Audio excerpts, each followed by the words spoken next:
All right, so we're supposed to do the same things we did on the last one. Solve it graphically, find the corner points, and shade the region that actually is there. So let's go ahead and solve each of our inequalities for y. And so our first one, y is going to be greater than or equal to, and now we have a negative 3x plus 24. The next one, we take x over, so we have y is greater than or equal to a negative x plus 16.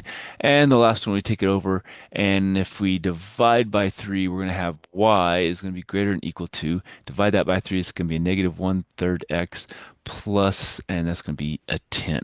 Okay, so those are our three inequalities we have to plot, and these two are restricting to the first quadrant. Okay, now I'm going to just go ahead and plot those in our calculator and then kind of see what we have.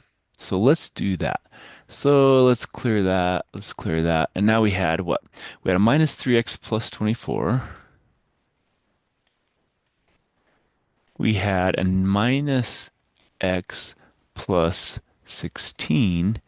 And we had a minus 1, oops, divided by 3, and then x, and then plus 10. And those are going to be our three lines. And so what does that look like? Looks like that. Okay.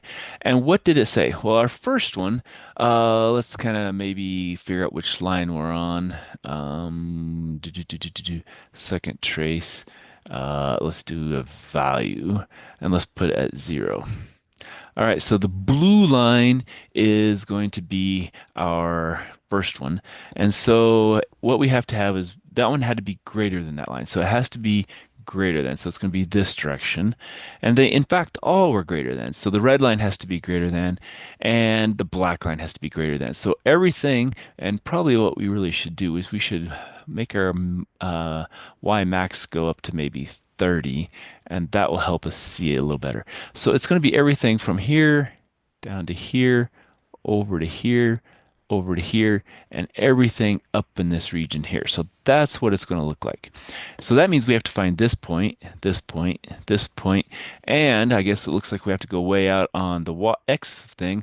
So let's go out. I don't know. I don't how far we have to go. Let's go to 40 because I forget where we're supposed to go to. So yeah, that works. And so we have all this points to get this region here. So we know it's unbounded because it's out here. And so first point first is going to be that blue one. Well, we know that's going to be what, 0, 24. All right, so let's go maybe draw this and then we can kind of start plotting our points on here. So let's draw this. And again, we're going to do very little on every other direction because we know it's all up here. So our black line, it looked like it did something like that.